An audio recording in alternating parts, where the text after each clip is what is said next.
The theme of our mission this week has been, do we need Lent? Do we need another Lent? But the reason I like this is because Lents don't make us better. They do not make us better.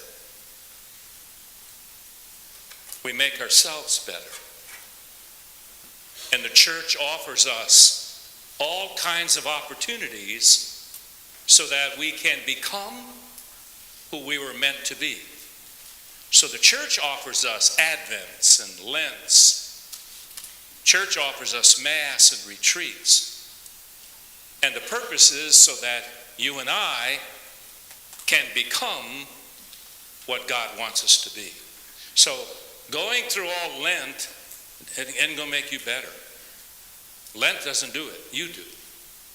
It's important to understand that because sometimes we just think if you just go through the motions, everything gets better. Everything gets better. So tonight, I am calling you to what I believe I need most in my life. Lent has always been about conversion. Now, when I grew up, we didn't have crossovers or SUVs. We had conversion vans. And those of you who are laughing, you know, you're about my age. Conversion vans. Now, the car dealers stole that word from the Christians. I'm not kidding you. I'm not making that up. So I actually went to Randy Reed here in Kansas City many years ago. I went to Randy Reed and I said, "Hey, Randy, you guys stole this word from the Christians." Yeah, he said, "Father," he said, he took me out onto the lot. He said, "Father," he said, "look at this van. It's a brand new van. A brand new van. It's a good van. Brand new." Now, we took that good van and we went over here and we put every gadget we could think of. We put carpeting, we put new sound system, we put swivel seats. It's now a great van. Friends, conversion is not going from bad to good. I grew up in a church that's what I was told. You're bad, and with the grace of God, you can become good. And if you experience conversion, you go from bad to good. We're not bad people. We are children of God, but we are called to greatness. So what do you need to do in your life to be called great in the eyes of God? The eyes of God. Not in our eyes. That's way too easy. What do you need to do to be called great in the eyes of God? And then you spend the time trying to figure that out. So as I shared with you on the weekend, 6 years. I'm working on this for 6 years. Driving my car and putting up with bad drivers. And you know what? They're all over. They're not just here. They're in California, and they're in Colorado, and they're in Nebraska. They're all over. But I am trying my best because I know when I get this conquered, I will be called great in the eyes of God. I know that. So how about you? Maybe that's what you ought to do during Lent. Figure out what you need to do personally to be called great in the eyes of God. That's conversion. That's conversion. Now, I told you last night that the greatest sermon in my mind is Jesus' walk to his death. The walk that's on the walls of the church. He took a walk to his death and he was teaching us. So I thought this is his greatest sermon. But the best sermon that I've ever heard, let me share this. I have some friends here and I think they know this story, but the rest of you haven't heard this. So you might know that my twin brother and I, we were chaplains for the Chicago Bears for 21 years. One of us went with them on every away game. We were in the hotel, on the sidelines. We did all that. 21 years. This particular time, both my brother and I were traveling with the Bears to California. So we were playing the Rams. So we said Mass, and then my brother and I started heading towards the team meal, which is always a great experience in the NFL. So we got up and started out the door of the hotel, and Coach says, "We're not done." I said, "Mass is ended." The Mass is ended. No, we're not done. Now we have the Protestant service. And then my brother said, "Knock yourself out, go ahead, We're going to the team meal." No. We all go to both. We go to the team mass, and then we go to the Protestant service. So now we have to go back into the hotel room where the Protestant service was. Now it's like in the Catholic Church. You come late, you got to come up front. Okay? Because the cheap seats are up front. The expensive ones are in the back. So now we have to go all the way down. The place was packed. So we got to go all the way down. There were 3 chairs open in the first row. So my brother and I were sitting on the either side of Richard Dent, who's in the Hall of Fame, big Chicago Bear guy. He's sitting in the middle, and we sit at the end. So we're sitting there, and all of a sudden, behind the curtain, here comes Reverend John Perkins, from Baptist preacher from North Pasadena, California. He came out there and he picked up the Bible, real serious, picked up the Bible, and he looked at it. "I don't care who you are. I don't care if you're the quarterback. I don't care if you own this team. I don't care if you're the running back. I don't care. You will not enter heaven unless you walk 3 rows." Now, there wasn't a sound in that room. He picked up the Bible again, looked at it, slammed it shut. "I don't care if you're a Roman Catholic priest."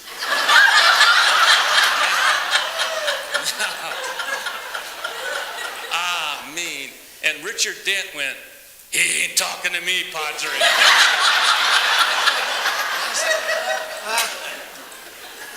And then he went into an incredible talk. He said, "You better walk these 3 roads, and they're not multiple choice. You got to walk all 3. He said, "You better walk the road to Damascus."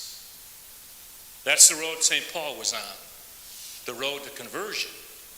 Hey, by the way, you come here, all these masses, you listen to all these readings from St. Paul. You not only listen, you read them and you follow them. That's interesting to me. You listen, follow what Paul did. He used to persecute us. He may have even killed some of us. But you listen and you follow. What if an accused priest got up? How would you respond? Interesting, isn't it? You know why you accept Paul? You accept the conversion, don't you? You allow his conversion to take over. So you'll accept what he says. But the road to Damascus is also about our conversion. What we need to do to be called great. Then he said, now when you walk Damascus, now you got to walk Emmaus. Now that's the road, the beach Jesus was walking on with 2 of his disciples. After he rose from the dead. They're talking and they don't recognize him. How could they not recognize him? They were just with him. They kept talking to each other about all the things that happened to Jesus. He turned to them and he said, what are you guys talking about? You haven't heard? You haven't heard what they did to Jesus? It was Jesus. They did not recognize him. Now, granted, he was in his glorified body after he rose from the dead. How could they not recognize him? Maybe they were so interested in telling their stories and how many details they had, they weren't even paying attention. Until they finally, in the breaking of the bread, my God, this is the Lord. They didn't recognize him. Now, how about you? You see Christ in everybody you meet today? Because that's what it means. The road to Emmaus is to see Christ in every person we meet.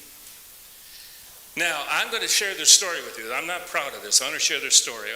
I was doing a confirmation retreat in the state of Colorado. 700 teenagers. 598 who didn't want to be there. Okay, but if they don't make the retreat, they can't get confirmed. So I have them for the whole day, 700 of them. I gave an opening keynote address, a workshop, a second talk, another workshop, a third talk, and a third workshop. Then the bishop came for Mass. I preached at the Mass. I was exhausted. I did a good job. I know I did. You know why? None of them left. I was so exhausted. Now, we finished the Mass, then the pizza came. I like pizza, it was fine. Then, Father, come on, stay now, we're going to have the dance. No way. You know why? Because just like you grandparents and you uncles and aunts, when your nieces and nephews or grandkids say, if the music's too loud, you are too old. Okay, so I was not about to stay there and listen. So I worked hard. In fact, my talk that day, I'm going to tell you right now what I told them.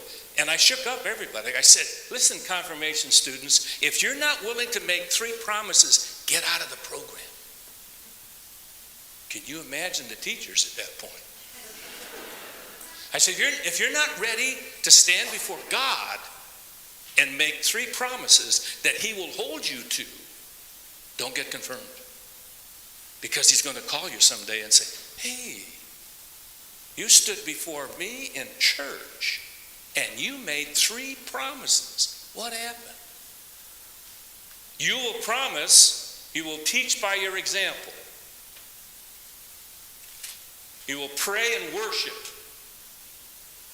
And you will have an impact on the community through your service. So young people, if you're not willing to make those promises, get out of the program.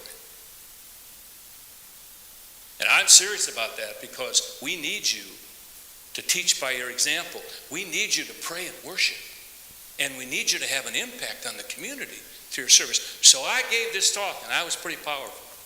So when I left, I sneaked out the gym. I didn't even say goodbye. I thought, I'm out of here. I'm not staying for this dance. This is going to, no. Father, stay. No, I was gone.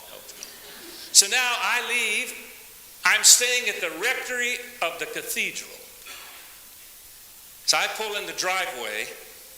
And as soon as I pulled in the driveway, I see a knight of the road. A knight of the road coming around the side of the cathedral. Okay. He had disheveled clothing. He had hair down to the middle of his back. He had a brown bag and a bottle. So my thinking was this. Now, dear Lord, I have spent the whole day with your young people in this confirmation retreat. The pastor has been watching the Broncos all afternoon. So I think it is his turn to do ministry. So I'm going to get in the back door of the rectory, and then when he comes, the night of the road rings the doorbell, the pastor will have to answer. Well, as I moved, he moved faster. So anyway, he got real close. I knew what. I reached in my pocket, and I had a $5 bill in my pocket. I pulled it out, and he said, I don't want your money. The church is locked. I'd like to pay a visit to the blessed Sabbath. He took out the bottle. It was a holy water bottle. I missed Christ. I did not see Christ. I had preached all day to these young people about seeing Christ in the other. That's the road to Emmaus. And I missed it. It's easy to miss Christ when I'm focused on myself. I was focused on myself. And all I could think about is, I'm done. The Lord gave me a great lesson. So John Perkins is right. Got to walk the road to Emmaus. And then he said, once you walk Damascus and Emmaus, now you walk the road to Jericho. Now, young people, that's that great road where, I'm sure you know the story. This Jew was beat up and mugged. They left him on the ground. He probably was bleeding. He was probably half dead. So, and he was lying on the ground, and the first person the scripture says came by was the priest. So the priest came by and went, whoa, so this guy's in bad shape. But I got a parish council meeting, and he left him. The second group came by were the trustees, the Levites.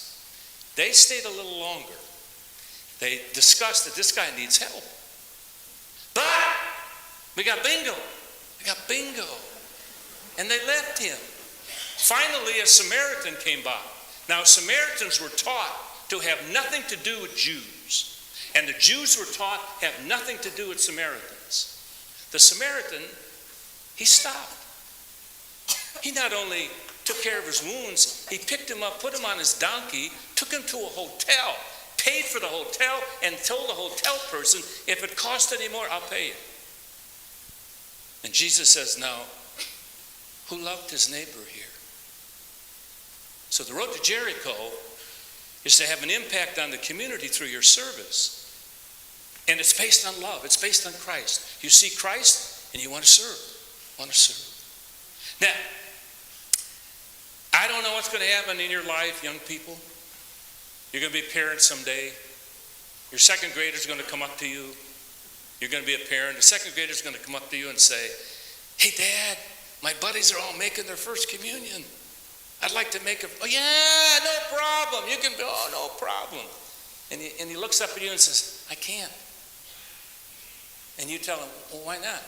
Because you don't go to church.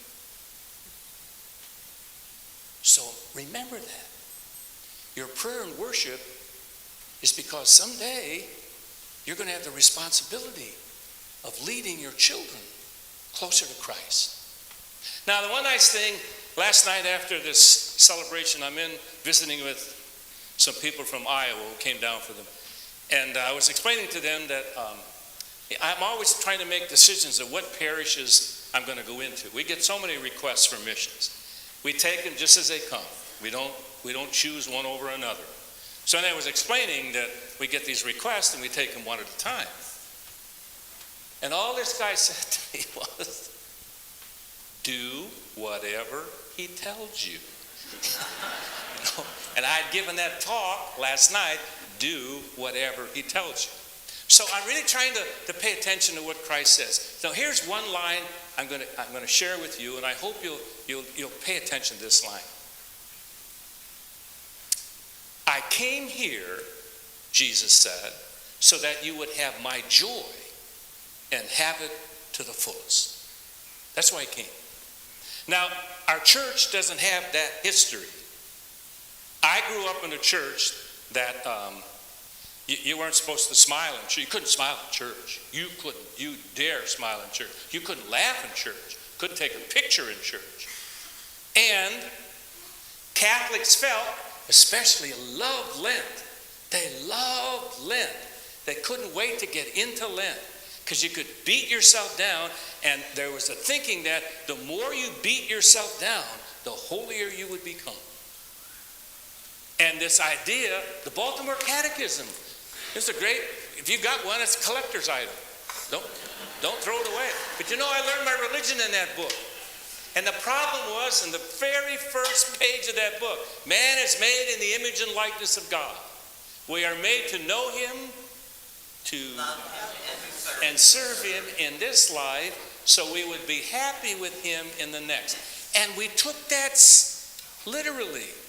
The happiness is in the next life. And Jesus said, no, it's here. I came to have joy now and have it to the fullest. The great writer Belloc says, when the Catholic sun shines, there's music, laughter, and good red wine. Not Ripple, not Boone's Farm. Good red wine. And the point is, when we are at our best, we are filled with joy and happiness. You know why we don't have a lot of vocations of the priesthood? They don't see us happy. They don't see us happy. All they see us is they're going to read about all the, the priests who have made mistakes. They read about those, and so, I'm going to go there, I'm going to go there. They need to see the joy and the happiness in you. Maybe that's why they'll come to church. But if they think, oh, those are those Catholics. Those Catholics, they got so many problems. We are an Easter people. And Alleluia is our song. I tell you, I had a friend many years ago. He's died now, and very few probably know him. You have to be my age to know. His name was Jimmy Durante. Okay, he's a real personal friend of mine. I have stacks of letters from him. And every time he performed, he would always get a ticket for me. Anyway, right before he died, I was in Los Angeles. He lived in a very simple home in Beverly Hills. And I was in Los Angeles, and they called me and told me he was dying. So I went to his house, and I went in, and his friends were still there. And he was sitting in a rocking chair with an Afghan, and he was literally dying. So I walked in, and he looked up and saw me, and he said, he immediately turned to his nephew and said, go get my piano and get my hat. And his nephew said, no, Jimmy, no.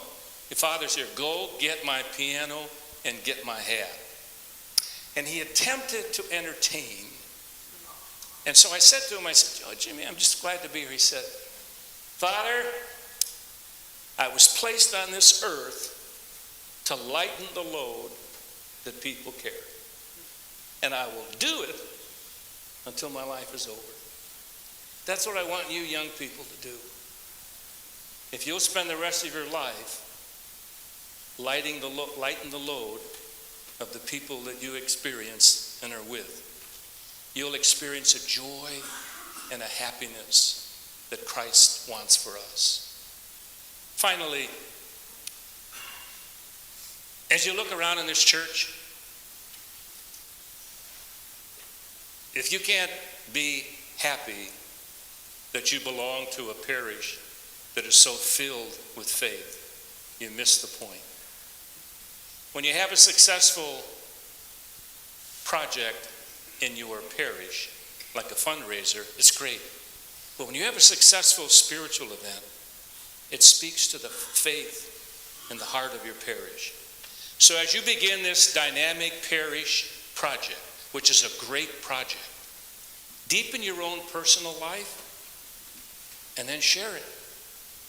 And the parish will get better.